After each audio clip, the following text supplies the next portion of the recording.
예, 한판 브리핑 민동기 평론가와 함께하겠습니다. 어서 오십시오. 안녕하십니까.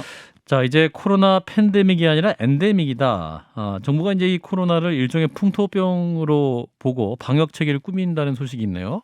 그러니까 방식 같은 경우에는요. 특정 시점에 엔데믹을 선언하고 한순간에 일상으로 돌아가는 그런 방식보다는 네. 지금 조금씩 일상적인 체계로 전환하는 그런 방향으로 논의를 하고 있는 것 같습니다. 예. 오늘 방역당국이 밝힌 내용을 보면 코로나19 감염병 등급을 1급에서 2급으로 조정하는 그런 방안과 함께 예. 사회적 거리두기 조정에 대한 논의도 진행되고 있다 이렇게 밝혔는데요.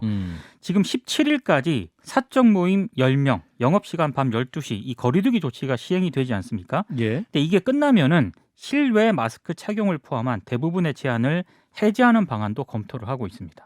실외에서는 마스크를 벗을 수도 있지도 모른다. 그것까지 검토를 하고 있습니다. 검토하는 방안에. 네. 자, 그래서 이제 말씀하신 대로 엔데믹, 그러니까 이제 풍토병으로 굳어지는 감염병을 이제 엔데믹이라고 하는데, 그럼 이렇게 전환되게 되면 세계 첫 국가가 된다면서요? 그러니까 김부겸 국무총리가 그런 기대를 가져본다 이렇게 기대를 가져본다. 언급을 했는데요. 다만 정부가 밝힌 내용은 일시에 모든 코로나19 대응 체계를 푼다는 의미는 아니다 이렇게 부연을 했습니다. 예. 손영래 중수본 사회전략반장이 현재 코로나19 대응 체계를 완전히 일상적으로 대응하도록 전환하기에는 어려움이 있다고 밝혔고요.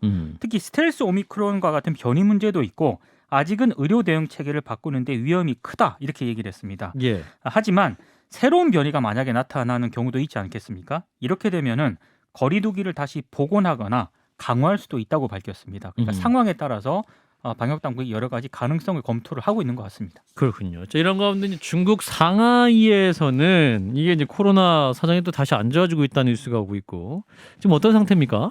중국 상하이는 상황이 좀 심각한 것 같습니다. 지금 2,500만 명 정도 인구가 되거든요. 서울의 2배네요. 예. 그러니까 집 밖으로 대부분 나가지 못하고 있고요. 자가격리 중이라고 합니다. 뭐 출근, 등교, 외출 모두 금지가 된 상황이고 예. 사실상 다른 지역과도 고립이 되고 있는데요. 뭐 전기라든가 수도, 치안 등 필수 기능은 가동이 되고 있지만 회사, 학교, 시장은 모두 문을 닫았습니다. 현재 최소한의 식자재나 뭐 생필품, 긴급 구호 물품 이런 것들만 공급되는 상황인데 예.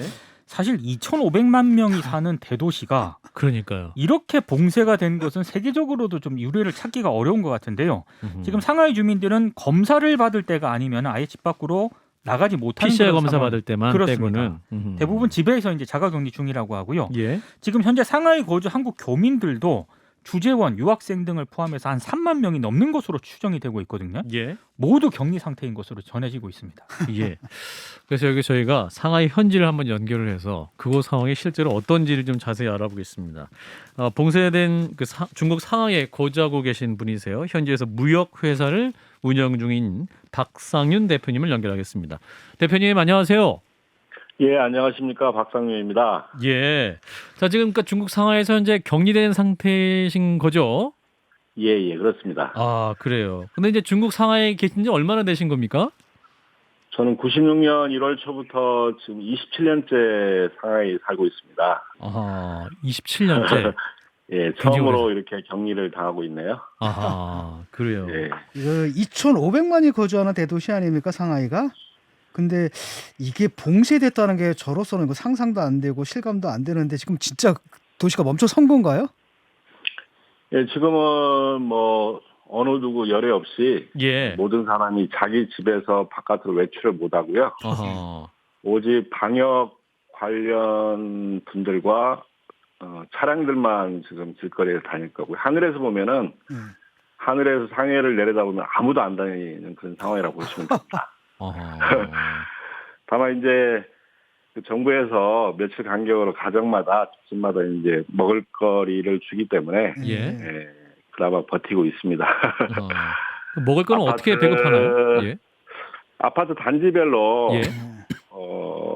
그 자원봉사자가 있어요. 그분들이 이제 방역복을 입고 예.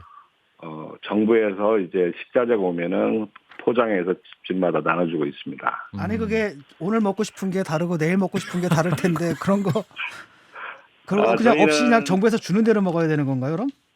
예, 격리 6일째인데 예.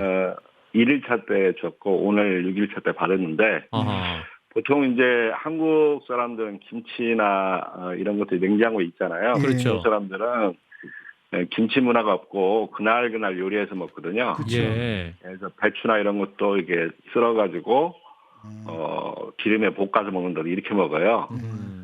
그래서 한국 사람들은 그래도 김치가 있으니까 냉장고에 있으니까 오래 버티는데 중국 분들은 며칠간 그 채소를 못 먹으면 그 녹색의 채소를 못 먹으면 예. 좀 어렵죠. 그래서 오늘 온 것도 그 배추 하나, 양배추 하나, 무 하나, 당근 하나, 뭐 감자 2개. 예, 지금 이런 유튜브로 식으로- 이제 그 우리 대표님이 그 페이스북에 올려주신 사진을 저희가 이제 시청자들도 함께 보고 계시는데, 예. 예, 그게 가공되지 않고 그냥 농촌에서 예, 가져온 그대로 이렇게 포장해서 집집마다 나눠줍니다. 그게 이제 어. 중국 사람들이 그날 요리를 해먹기 때문에 그게 맞는 거라고 보는 거죠. 예. 아하. 그럼 저게 지금 사진으로 유튜브 나오고 있는 사진이 하루치인가요? 그러면 아니면 일주일 분량인가요? 일주일 분량? 저희 집 같은 경우는 2사람인데 예. 또 어떤 집은 뭐 7사람도 있을 수 있고 아하. 4명 가족도 있을 수 있고 근데 집안에 몇 명과 관계없이 한 집에 딱 그 분량을 주기 때문에 아, 그래요. 예, 식구가 많은 집은 뭐 한 2, 3일 먹겠고 어허. 예, 또 2명인 사람은 한 4, 5일 먹을 수 있겠고 그러겠죠. 저 아. 팩에 든 건 우유고 깡통에 든 건 뭡니까? 저희는 그걸 자세히 못 봐서 저희는 받아가지고 팩에 밀가루 같기도 하다. 받아가지고 그 감자 2개하고 양파만 이제 저희 집으로 들여놓고 나머지는 예. 아파트 그 경비 하시는 분들 있잖아요. 그분들도 필요하기 때문에 그분들한테 아. 다시 줬어요. 그분들한테 아하. 드시라고. 예. 그 깡통을 못 열어봤어요. 예. 지금 이제 외출하실 수 있는 기회가 유일하게 PCR 검사하러 나가실 때밖에 없다면서요? 예, 1일차에 PCR 검사했고, 예. 4일차에 PCR 검사했고, 6일차 오늘, 아니다. 그 1일차하고 4일차에 2번 했는데, 그때 잠깐, 음흠. 예, 아파트 자기가 사는 동 아래로 내려가서 예. 2m 간격으로 줄을 서가지고, 아. 잠깐 햇볕 쬐는 시간이 전부죠. 네. 아, 이게- 이게 보건소로 가는 것도 아니고 자기 집 그 아파트 단지에서 하는 거군요, 그러니까. 예, 의사분들이 오셔가지고, 아. 동마다 이동하면서, 예. 1동 끝나면 또 2동으로 아. 동별로 자기들이 이동을 해요. 그러니까 예. 내려오면은 멀리까지 안 가고 바로 동 앞에서 줄을 2m 간격으로 서고요. 예.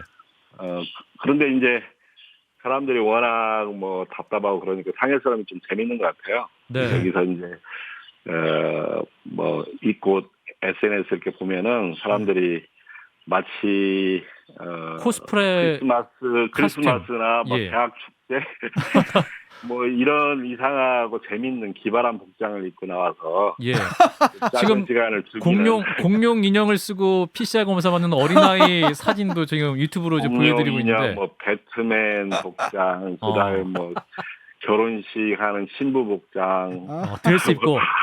예, 드레스. 그래서 상해 사람이 참 유쾌하다고 저는 생각합니다. 지금 이제 드레스 입고 아마- PCR 받는 분 사진 나오는데 저분이 실제 결혼하시는 건 아니고 그냥 저 옷 입고 나와서 PCR 받으시는 거예요. 왜냐하면 이제 PCR 검사 시간을 미리 예고해 주잖아요. 예. 그러니까 잠깐 나갈 때 그렇게 재밌게 입고 나가는 거죠. 그 상하이 사람들이 개방적이고 아하. 솔직하고 장점들이 많은 분들이에요. 예. 참 재밌다. 슈퍼맨도 즐길 줄 있고. 안다 이런 생각이 듭니다. 예. 뭐 슈퍼맨 복장도 지금 화면 사진에 나가고 있는데. 예, 뭐 굉장히 좀 심각한 상황이긴 한데 또 그런 상황을 또 상하이에 있는 중국 사람들은 굉장히 또 유쾌하게 이걸 또 잘 넘어가려고 노력하는 그런 모습도 보이고 있는 건 사실이군요. 예, 뭐 크게 뭐 불만을 표출하거나 이런 분들은 거의 없는 것 같습니다. 당연히 그런가요? 예. 정부가 요구하는 대로 따르고 있고 특히 또 중국이 전 세계에서 방역을 제일 잘한다는 그런 국가에 대한 자부심도 굉장히 강하고 그래서 뭐 불만 없이 아무런 불만이 없는 것 같아요. 거의 불만이 없이 불만이 잘 없을 따르고 수가 있나요? 이거 한국에서 이랬다면 그냥 바로 혁명이 일어날 텐데. 이게 중국의 특색이죠. 근데 기사를 보면 격리가 길어지면서 그 봉쇄를 뚫고 거리 시위를 벌이기도 한다 이런 기사도 있던데 그건 사실과 다른 겁니까? 그거는 거짓 뉴스일 거라고 저는 확신합니다. 가짜 뉴스다. 중국에서는 그건 불가능한 얘기고요. 그렇게 생각하는 사람도 없고 있을 수 없는 일이고 오히려 뭐 사람들이 즐기기 위해서 서로 소통하고 또 뭐 우리 집에 남는 먹을거리 있으면은 또 자원봉사를 통해서 다른 집으로 건네주기도 하고 예. 심지어는 뭐 제 이웃에 사는 아파트에서는 아침부터 SNS로 약속해서 저녁 8시에 창문 다 열고 유럽 사람들이 했듯이 뭐 단체로 떼창이라고 그러죠. 노래도 하고. 예. 그 떼창 이벤트를 올리셔가지고요. 저희가 한번 받아봤거든요. 한번 그 화면으로 유튜브로 보시는 분들께 보여드릴게요. 떼창이 어떻게 이루어지는지 상하이에서.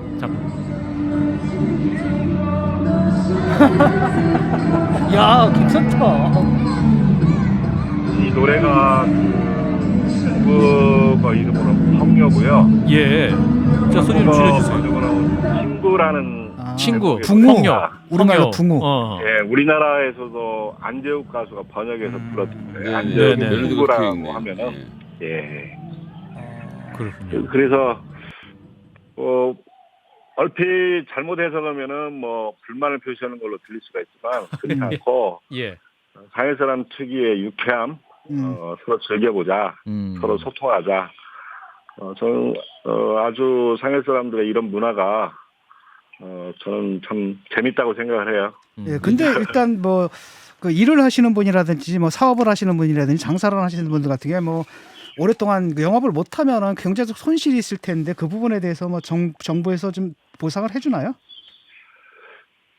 지금 특별히 명확하게 밝혀진 적은 없는데 예. 일단은 국영업체나 정부 관련 기관들이 소유하고 있는 부동산, 네. 건물에 입주하고 있는 뭐 사무 회사나 식당이나 뭐 이런 데는 임대료를 막 면제받을 가능성이 있어요.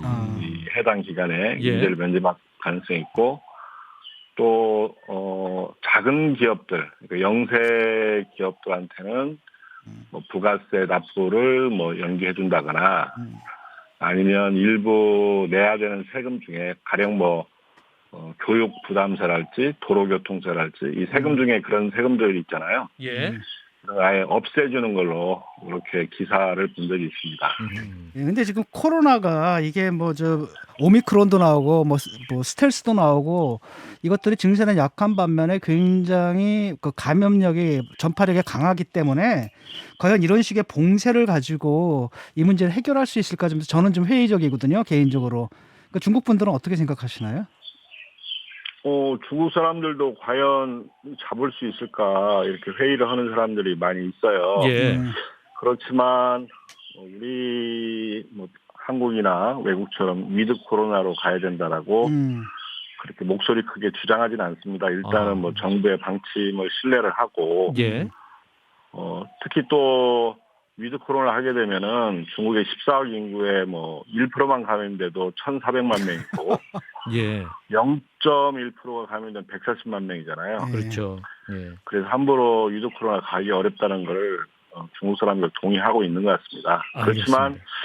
중국 정부도 위드 코로나로 가기 위한 그 나름의 전략적 정책을 선택하리라고 믿어지고요. 예. 그러기 전에 일단 한번 가장 대표적인 메트로폴리스 상하이를 한번 청정적으로 만들어 놓은 후에 그런 정책의 스텝들을 전환 정책을 서서히 시작하지 않을까 이렇게 생각하고 있습니다. 알겠습니다, 대표님. 지금 뭐 무역하시는데도 많은 어려움이 있으실 텐데 또 속히 현지 시장 좋아지시기를 바라겠습니다. 말씀 여기까지 드릴게요. 고맙습니다. 네, 감사합니다. 네, 봉쇄된 상하이에 거주한 분이세요. 현재 무역회사를 운영 중인 박상윤 대표였습니다. 네, 이어서 정치 얘기해 보겠습니다. 새 정부의 청와대 조직 개편 얘기인데요.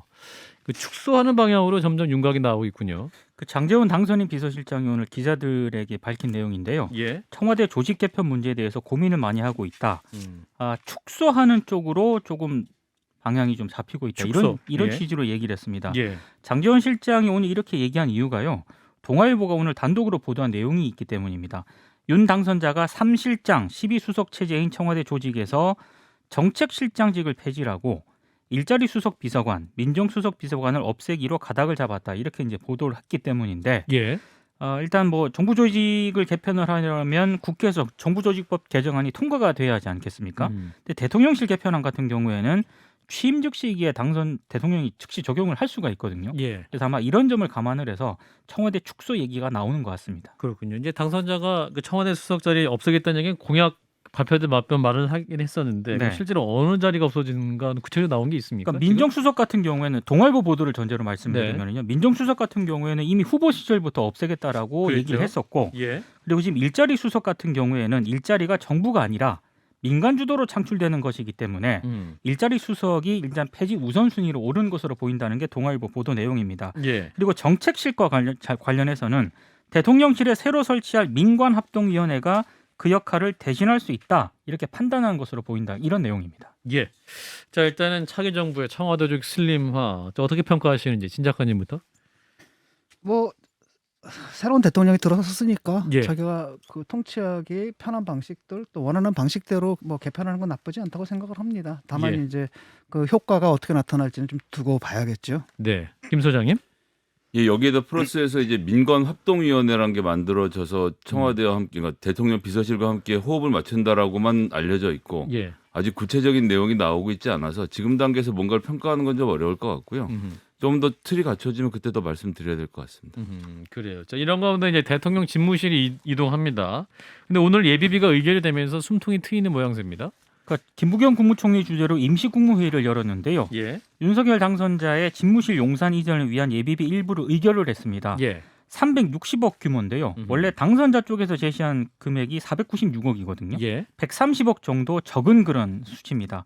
이번에 의결된 예비비는 뭐 행정안전부 소관 176억을 비롯해서 360억 규모긴 한데 위기관리센터와 경호종합상황실 등 안보에 필수적인 시설을 우선적으로 구축해서 안보의 공백이 생기지 않도록 했다는 점에 주안점을 뒀고요. 예.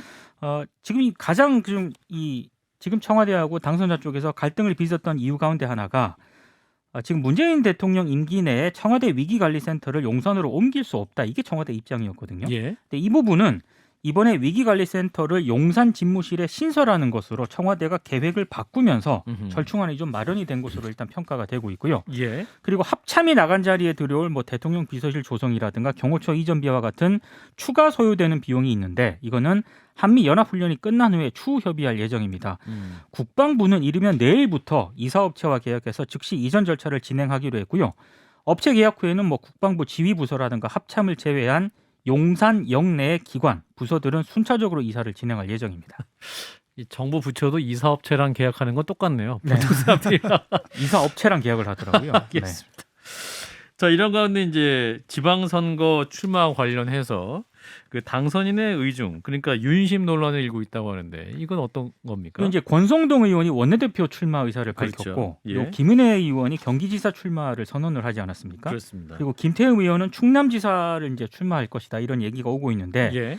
여기에 당선자의 의중이 반영이 된 것 아니냐 이제 이런 얘기가 나오고 있는 겁니다. 네. 오늘 배현진 당선인 대변인이 이와 관련해서 브리핑을 가졌는데 이건 언론의 해석이라고 생각하고 있다 이렇게 답을 했고요. 근데 뭐 윤심이어도 윤심 맞습니다라고 대변인이 말하겠어요? 그렇죠. 예. 이 배현진 대변인의 얘기는 네. 누구보다 본인의 강력한 결단 없이는 누구도 선거에 나가려고 할 수가 없다. 그러니까 결국에는 본인이 결단을 해서 나간 것이다. 이런 예, 점을 예. 강조를 했습니다. 예. 자 그리고 이제 권성동 의원은 원내대표 출마 선언을 했는데 이제 김태흠 의원이 또 바로 접으면서 1년간 준비했는데 그것도 접으면서 또 정말로 또 윤심이 작용하는 거 아니냐 이런 말 나오는 거 아니에요? 그러니까 실제로 이런 얘기가 나오는 이유가요. 지금 경기지사 출마를 선언한 또 후보 가운데 한 명이 유승민 전 의원이잖아요. 그렇습니다. 이 유승민 전 의원 쪽에서 이렇게 입장을 밝혔거든요. 아하. 당선인 대변인이 그러니까 김은혜 전 대변인을 얘기하는 겁니다. 네. 인수위 기간이 끝나기도 전에 자리에서 물러나 선거에 나온다는 건 이른바 윤핵관에 더해서 당선인의 의중이 표현이 된 거 아니겠느냐 이런 반응을 보였기 때문에 더 이런 논란이 좀 제기가 되는 것 같습니다. 유승민 의원 측이 좀 민감하게 반응하는 건 맞네요. 그렇습니다. 네. 자, 뭐 어제도 뭐 이 얘기를 했습니다만, 자 윤핵관 혹은 뭐 권성동 의원 원내대표로 나가고 이러한 움직임들, 자 지방선거는 어떤 영향을 미칠까요? 긍정적일까요, 부정적일까요? 진 작가님부터. 좀 뭐 그런 것도 있겠지만은 좀 과도한 것 같아요. 예를 들어 가지고 뭐 유승민을 견제하기 위해서 막 김은혜 의원을 그 자리에 내보낸다라든지 이런 해석은 저는 그다지 아닙니까? 합리적으로 보이지 않거든요. 아. 그리고 뭐 권성동 의원은 뭐 원내 대표로 내보내고 싶어하는 이런 것들은 좀 느껴지는데 네. 당선인으로서 아무래도 국정 운영을 하다 보면 자기 뜻 맞는 사람들과 같이 하고 싶어하는 그런 거는 있겠죠. 네. 근데 뭐 그 지방 선거를 뭐 이런 중앙 정치의 볼모로 삼는 네. 이런 그릇된 관행은 뭐 계속되는 것 같습니다. 네. 자, 김 소장님. 제가 예전에 김은혜 대변인 임명 당시에 안철수 위원장이 되셨지만 그 당시에 안철수 후보께서 경기도지사 나가는 거 아니냐라고 농담했던 적이 있었습니다. 그렇죠. 그러니까 경기도지사로 출마할 건지 안 할 건지를 대변인에게 물어보고 임명을 하지. 나중에 그건 그때 가서 생각하고 일단 대변인 합시다라고 할 가능성 없거든요. 그때도 김은혜 의원이 거론됐기 때문에 도지사로 들어갈 때는 전 안 하겠습니다라고 들어간 상태라고 보는 게 맞고요. 대변인 잘 하고 있고 지금도 원탑으로서 굉장히 능숙하게 업무를 잘 수행하고 계신데 어느 날 갑자기 당선자님 나 아무리 생각해도 경기도지사 나가야 될 것 같은데요. 그만하겠습니다. 이랬을 가능성이 1이라도 있겠냐는 거죠. 예, 왜 김은혜 의원의 정치적인 꿈이 있을 수도 있죠. 그러니까 갑자기. 정치적 꿈이 있으면 대변인을 안 했으면 됐습니다. 예. 선거까지 과정까지 대변인을 하고 대장동 문제에서 굉장히 두각을 나타냈기 때문에 저는 경기도지사 출마하겠습니다라고 했으면 당선자가 말릴 이유가 전혀 없죠. 지금 결정했다는 것은 죄송합니다. 김은혜 의원의 결정이 아니라 이거는 이제 당선자와 특히 그 주변에 있는 핵심 측근들이 나가야 되겠다 당신이라고 결정해서 김은혜 의원이 옮겼다라고 보는 게 자연스럽지 않나 싶습니다. 그렇군요. 근데 지금 뭐 윤핵관 얘기합니다만 사실은 뭐 진 작가님도 말씀하셨습니다만 뭐 현 정부도 친문 인사들이 여러 당에도 많이 포진됐고 청와대도 포진됐고 했기 때문에 대통령과 국정 철학을 공유하시는 분들이 뭐 선거에도 나가고 뭐 여러 가지 입각될 수 있는 거 아닙니까? 자연스럽게 볼 수 있는 거 아닐까요? 네, 그래서 교찬한다고는 안 했습니다. 그냥 그렇다고 말했지. 예.